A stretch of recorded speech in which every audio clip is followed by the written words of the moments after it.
Ground, you just know that is the sound of Osibisa, the guys who flew the flag for Ghana proudly around the world, bringing global African music to a new international audience. And yes, Teddy Osei, the kingpin, the founder member of Osibisa, we're remembering him there with Pata Pata and all the other numbers we've been playing in his honor today, remembering the great man and saluting him for just showing us a good time.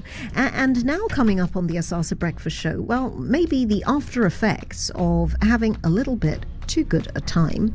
Yes, the problem of addiction, and addiction unusually coming to us courtesy of the Boss Lady CEO segment, because we've got a woman in the studio with us who knows a thing or two about unhealthy habits, latching onto them, what we can do also to pull back from harmful behaviors and just create a healthier life for ourselves. New year, new man, new woman, new child, new community, you might say. We're joined in the studio by our Boss Lady CEO this morning. She is an author of 6 books, including one that will be coming up shortly she might be telling us a little about, and a senior psychologist.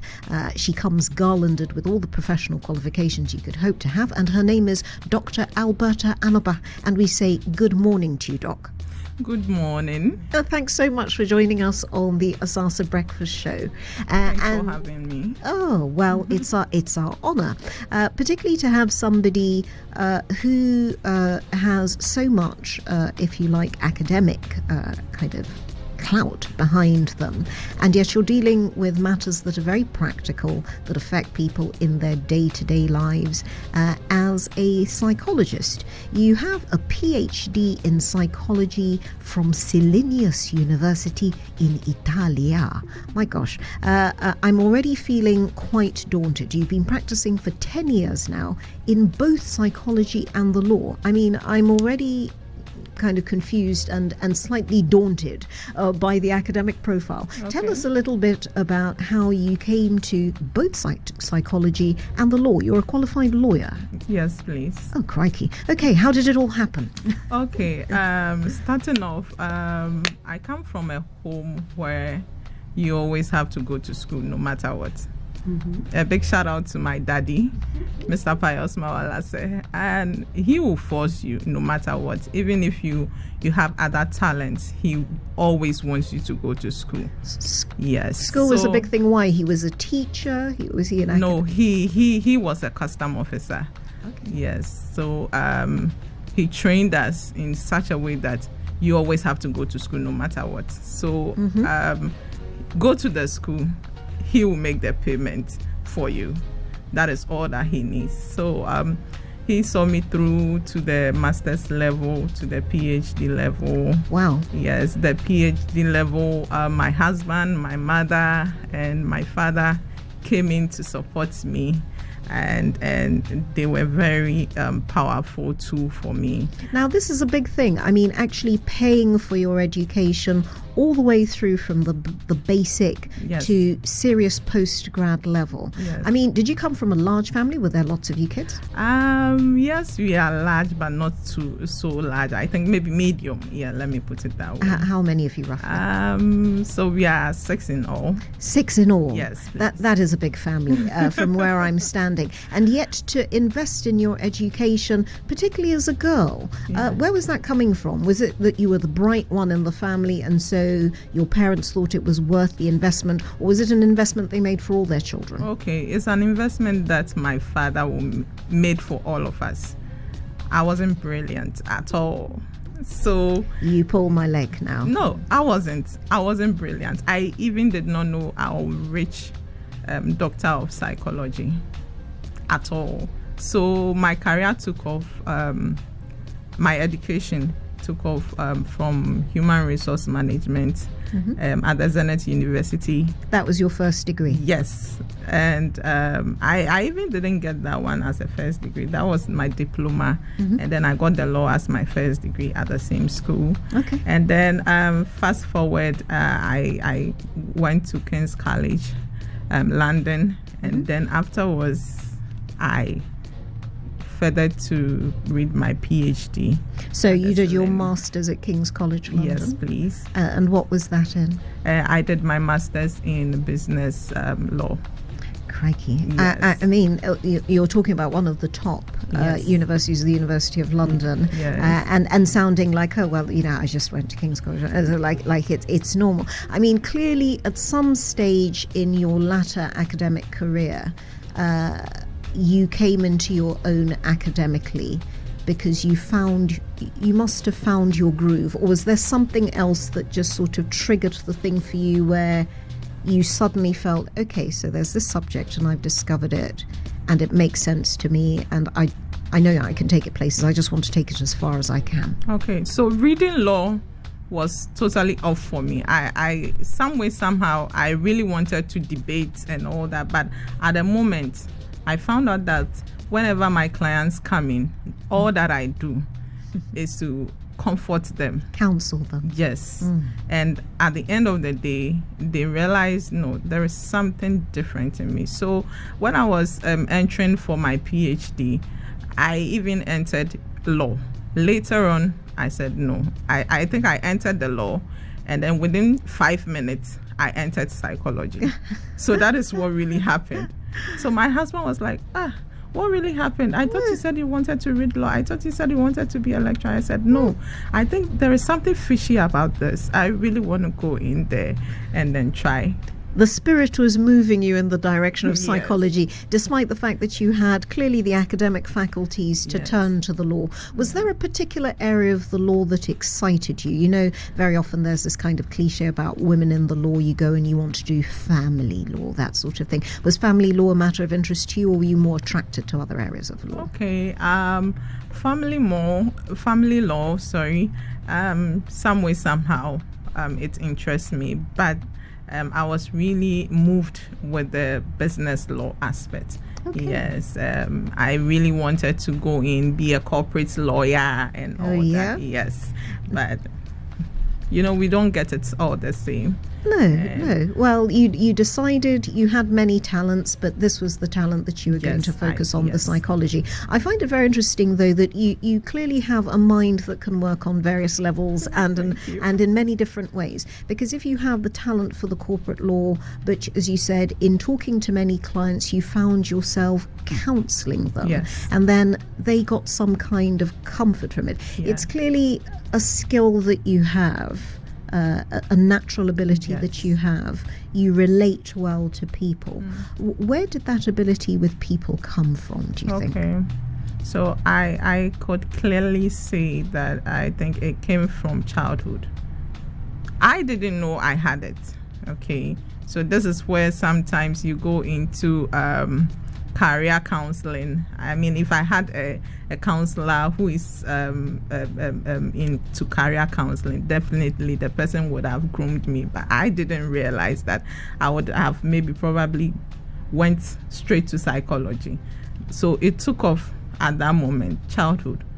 I used to comfort my mom a lot. I don't know, for any reason at all, I find myself clinging to her and then comforting her. You were the comforter in the family. Yes. Mum is really fed up. The kids are running around her screaming. There's 6 of you. The household is noisy. She can't get anything done that she wants. And you're the one that goes and comforts Mum. Why? Were you the eldest girl in the family? No, I was the second born. The second born? Yes, please. So you had a sister before you? Yes, I had a sister before. And then how many boys were there? And 3 boys.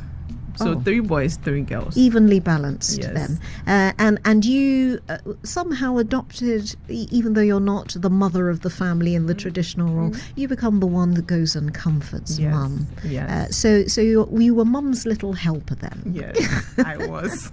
In fact, I was. A great role to play. So you always knew that you had this almost as like a kind of a natural side gig that you'd have. You have the ability to talk to people. What was the thing that your mother found most comforting talking to you as a child, do you think? Okay. Was it just saying, oh Mum, what's bothering? Or was it that there was a particular skill that you brought that you could analyse her problems for her? What was it? Okay, so with my mom, whenever she's facing something, a fear or a trouble, I see it in her eyes. Even if she won't say it, spell it out, I just see it. Even my dad, I see it. Then there I go again. Mommy, what is it? Daddy, what is it? Let me use my kid sister as an example. Nanaya, what is it? What is the problem? Your face has changed all of a sudden. And that is what I do. I mean, I see it. So I just comfort the person. And then some way, somehow, they find some comfort in me because I ask them what really is the problem, whilst they haven't told me anything. So in the numbshell, they just find some comfort, and then they just spell it out, and they tell me that this is the problem I'm facing. Then we can take it from the top downwards. Fantastic skills of a natural psychologist. And as you say, you just have this natural talent for drawing the story out of people. So it's not like somebody felt I went to tell the person something, like presenting them with, their problem or, kind of I'm bringing you a burden or anything like that. You thought there was something you wanted to ask them about, and you're able to elicit the story from them. Now, you are the proprietress of Noises Mental Health Care, which I presume is a psychologist's agency that you run. How long have you been running that business? Okay, so I have been running Noises for 2 years and counting now. Yes. And an unusual thing, well, I mean, first of all, unusual for most people to enter, even psychiatry, for which we know we have a huge need in Ghana. I mean, for heaven's sakes, look at people like me wandering around. Even psychiatry, not that subscribed to a profession. We know that we're highly underserved. Psychologists, even less so, because it's sort of seen as something that kind of spans lots of boundaries. It's not quite an HR function, it's not quite a medical function, it's not quite a legal function, even though psychology has a great deal to do with the law, and you kind of embody that. So going into it as a professional field in which to work, okay, as a general degree to get your plaudits and your pieces of paper and bandy them about, but going into psychology professionally, how confident were you moving into that here in Ghana? Okay. Thank you for that question.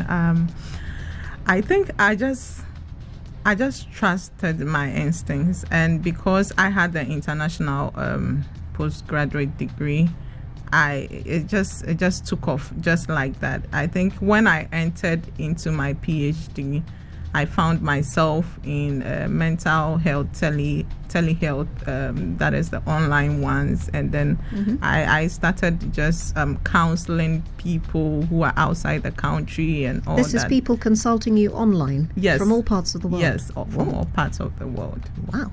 Yes. And so even my boss recommended me to many other people, and then he was like, no, there is something in you. I see it. So I just want to give you that platform. So that was how it was for me. So I always just trust my instincts, and I know that this is it. I really need to get it. If it doesn't move me, it's not going to move me. That is me. So you really are working with every fiber of your being there almost. Another skill that you have, I mean, gosh, I mean, where do the I feel like such a drab person in relation to what you've achieved. You have a talent for writing, and you don't just have a talent for writing, you've done something with it. You've written books. What was your first book that you published? Okay, my first book entitled Targeted.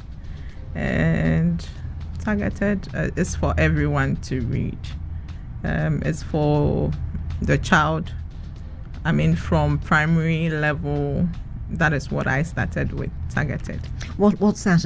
Is it a self-help book? Okay, so Targeted is an African book that is for childhood. I mean, you are going to find a whole lot mixed.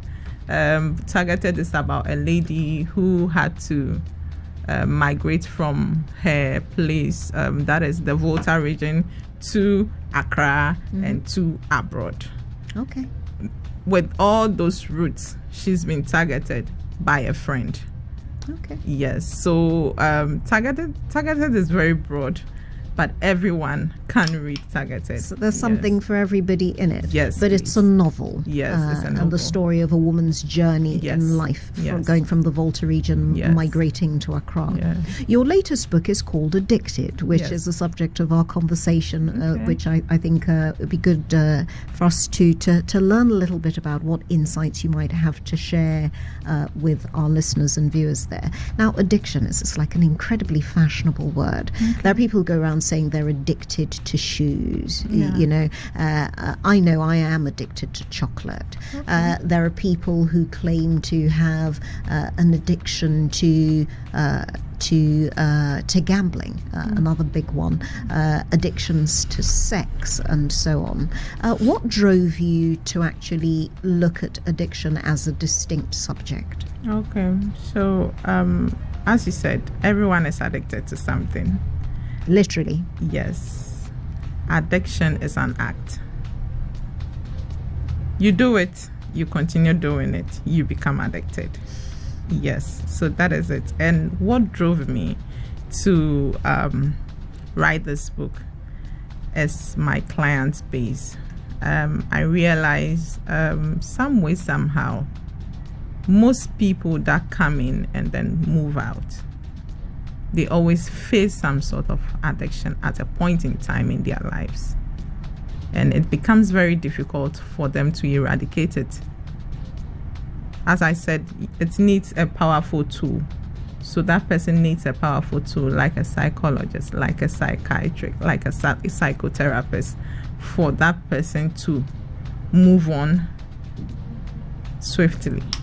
So somebody could come to you with a project, with a problem, saying, I just have no energy to do anything, I feel really depressed or whatever, and you would go through a process of counselling with them. Yes. Presumably that's one-on-one conversations. Yes. In a structured environment. Yes. And you were finding repeatedly that one of the features of the problem that they came to you with was that they had an addiction. Yes.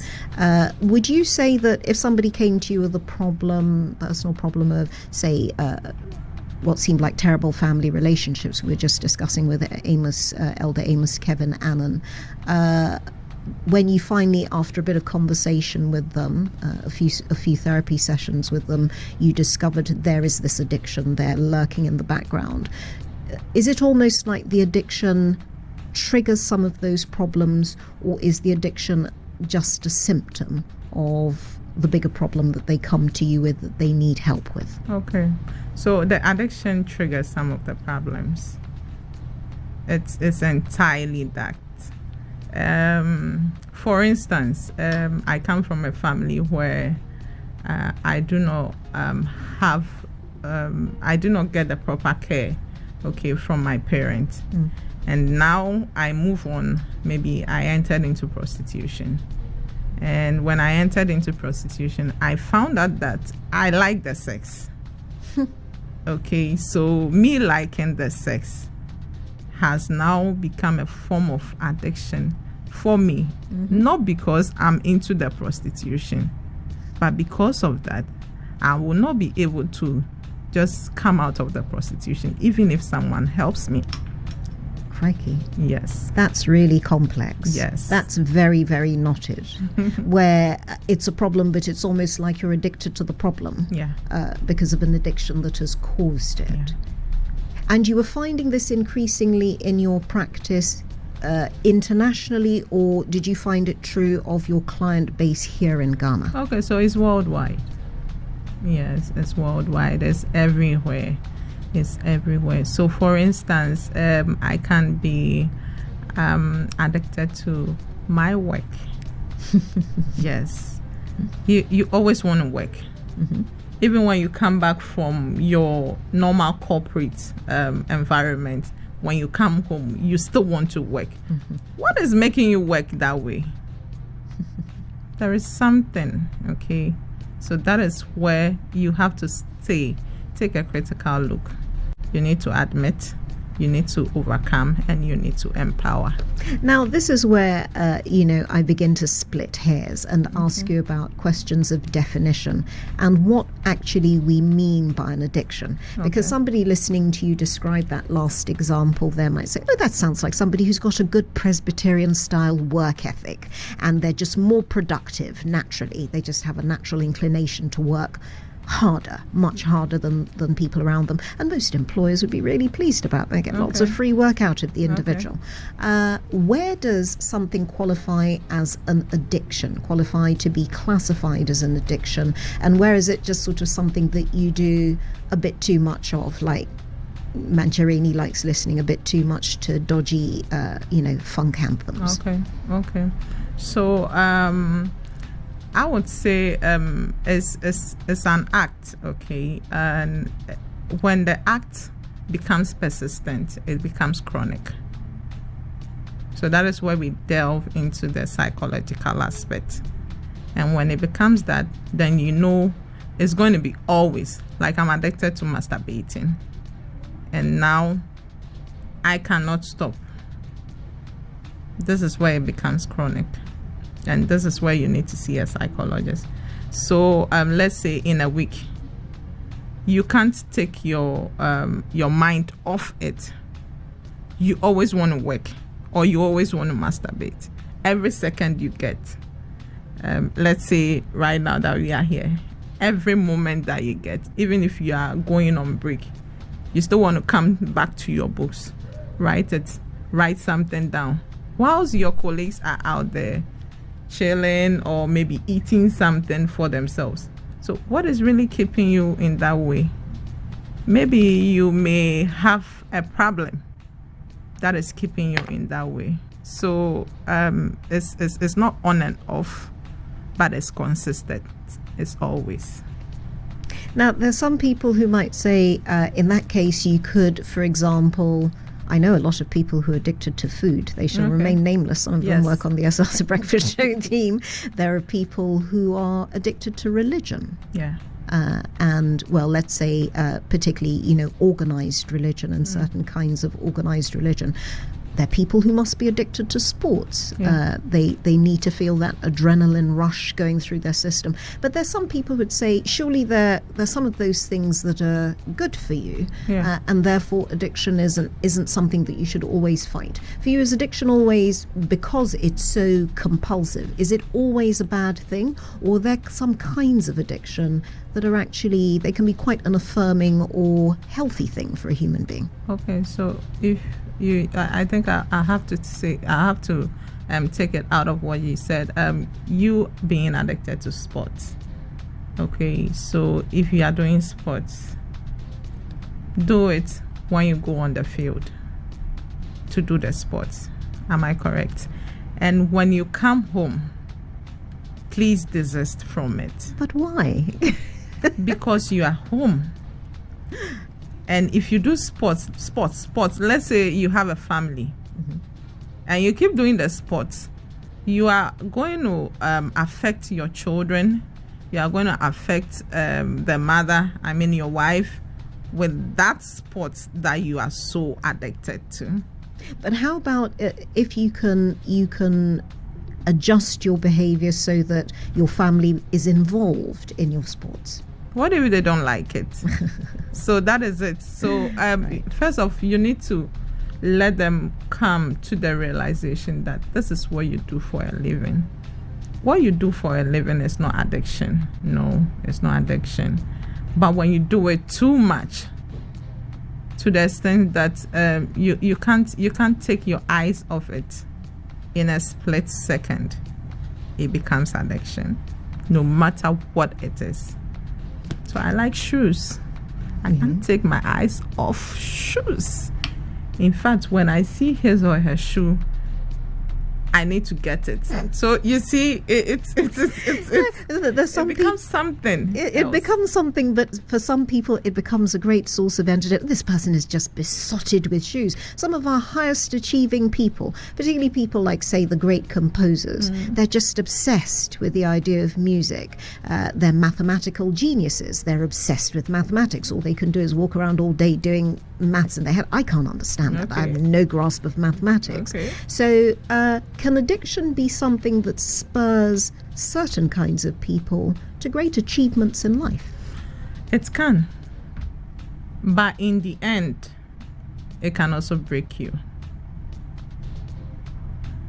That is just it. It can, but in the end, it will break you.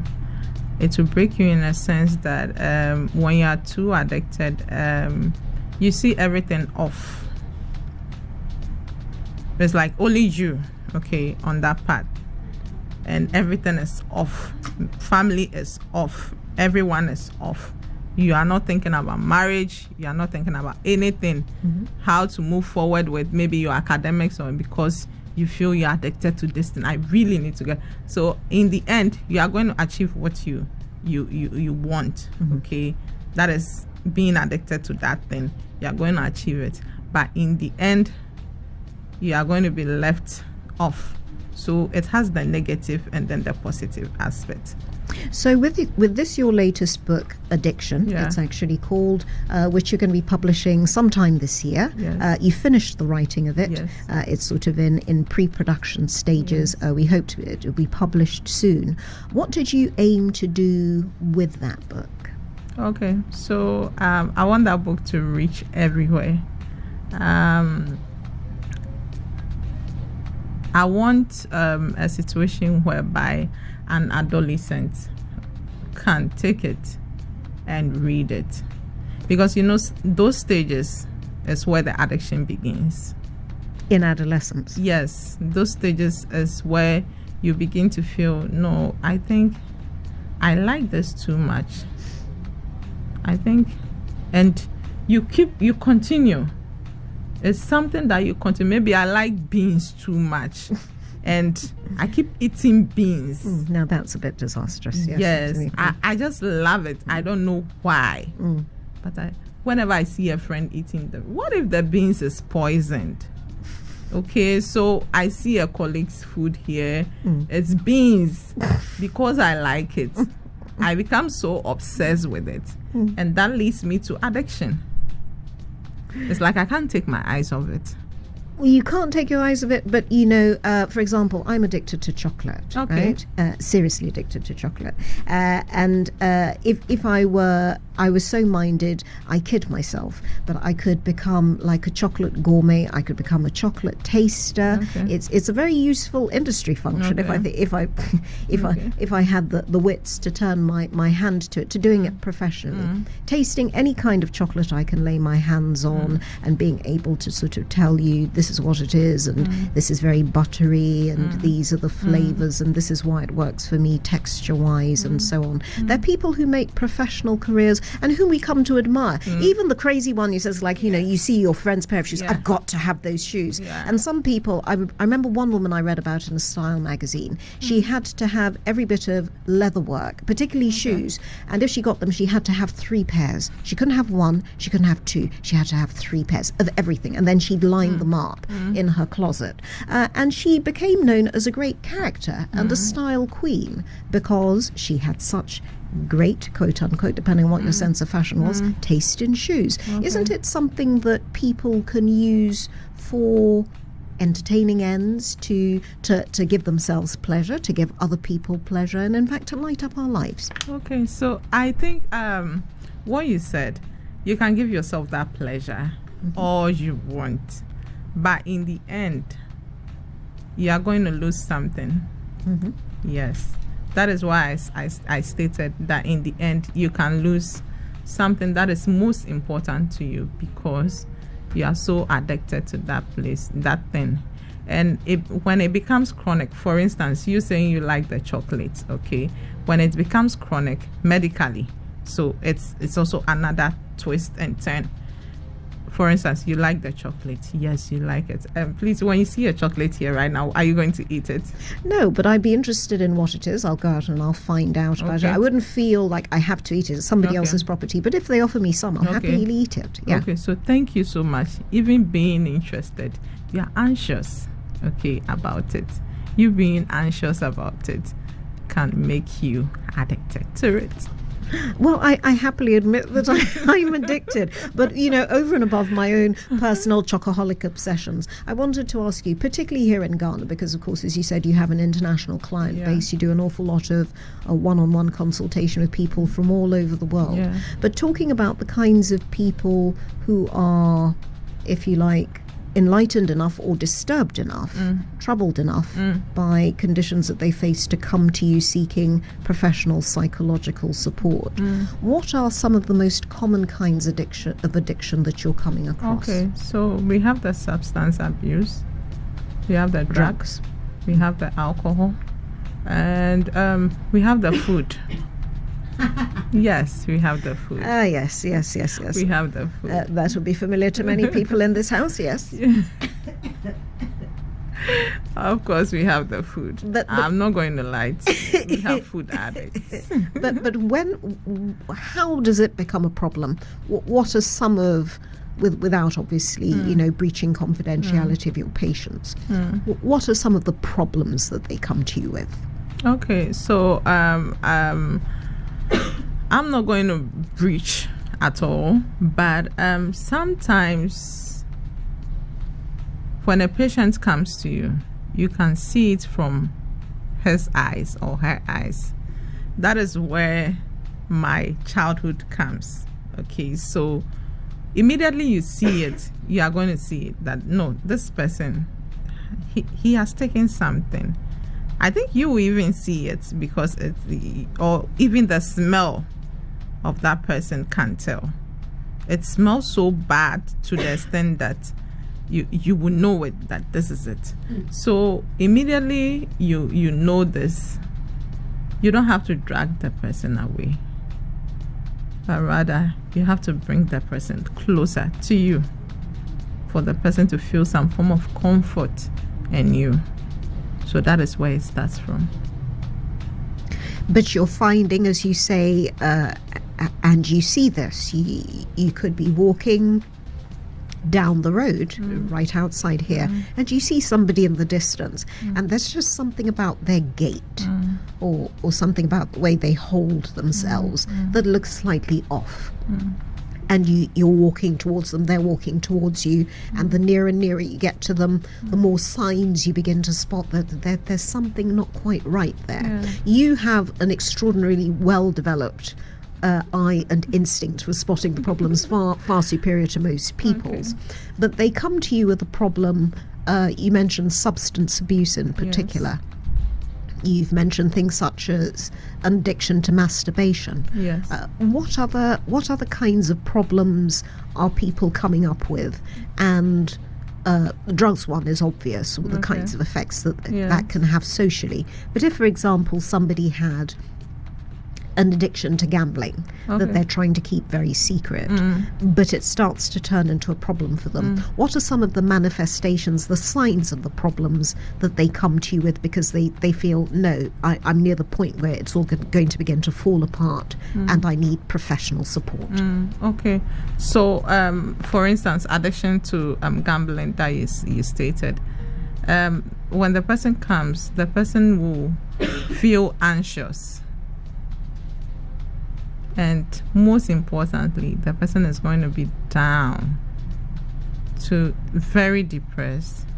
And at that moment, you may ask the person, what really is the problem? So that is where the person is going to start off and then tell you this, that. So we have other people who just come in and then sometimes they do not even know what to say because they do not know where to start from. I've been addicted so much to the extent that I did not realize it. Now I don't have it all. Now I've lost everything. Can you help me? But they're always able to identify their own addiction, or do you get patients some people, not all of them are able to identify their own addiction? Some people are very fast. They are able to realize. Some people also get those realization. From friends and family. No, I think something is off about you. I think you are addicted. I think maybe something. Don't you think it's a very good way for you to get a psychologist? Mm-hmm. And then that is where you know that no, something is really off. So with the food addictions that people come to you with, presumably it begins to manifest itself as a health problem. Yes. And what would you suggest to people as the way to begin to fight against addiction? Okay. Is the first thing always to seek professional support? Okay, so the first thing is not always to see professional support. The very first thing, when you look on my book, I wrote admit. You need to come into that state where you would admit that, yes, I'm addicted, even before you drive or walk to see a psychologist. That is the very first step. Acceptance that you have a problem. Yes. And then what do you do next? Okay, so sometimes when a patient accepts or a client accepts, the next thing that they do is to battle with themselves. No, I don't think it's an addiction. No, I don't really think it's one.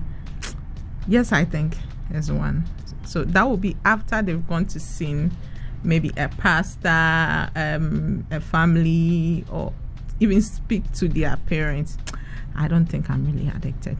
This thing that this man is saying, no, I don't think it's true. So they become denial in that stage, and then afterwards they try to battle. That is where they find out, no, this is not going well. I can't do it on my own. Yes, so I need to go back to the third stage. I need to go forward to the third stage, and the third stage will be you fully accepting your state, that yes, now I need help. And that is where we come in. We try to use all forms of therapy to make the person comes back to normal. And when it comes to a situation whereby it gets deep within, the tertiary level of addiction, then it means we have a whole lot to do. Does the therapy finally always involve just the talking treatment, or may you have to proceed as far as medication? Okay, so we proceed as far as medication, and most of the times too, we try our possible best to use more of the therapy tools than the medication, because some people do not really connect with the medication. So that is when the client comes in, you will see it, you will find out. You as a psychologist, you need to find out all these things and then try and help that person. Sometimes they can relapse, toss and turn, they'll go and come back just like that. The long journey of the fight against addiction. We've had some fascinating insights this morning from Dr. Alberta Anobah, the author, senior psychologist, the woman who brings comfort and solace to people, and has been doing that since she was a child. Fascinating talking to you, Dr. Anobah. Thank you very much for being our boss Shio lady today, and our boss lady Shio, and thank you for joining us on the Asaase. Thanks for having me. We'll also look forward to that book later on in the year. When we get the publication details, we will try to let you have them. It's been fun having you on the Asaase Breakfast Show. We hope you've learned something. We hope you've even enjoyed our extended tribute to Teddy Osei of Osibisa. But now, with the morning speeding on, before we go to the laid-back section of the day with Asaase coming up later here on 995 with DJ, I won't call him by his nickname, DJ Casford, coming up on Asaase Cafe in a bit. But before that, we go to the update on the news coming from the Elizabeth Ikuahine newsroom from Elizabeth Yeboah. Have a great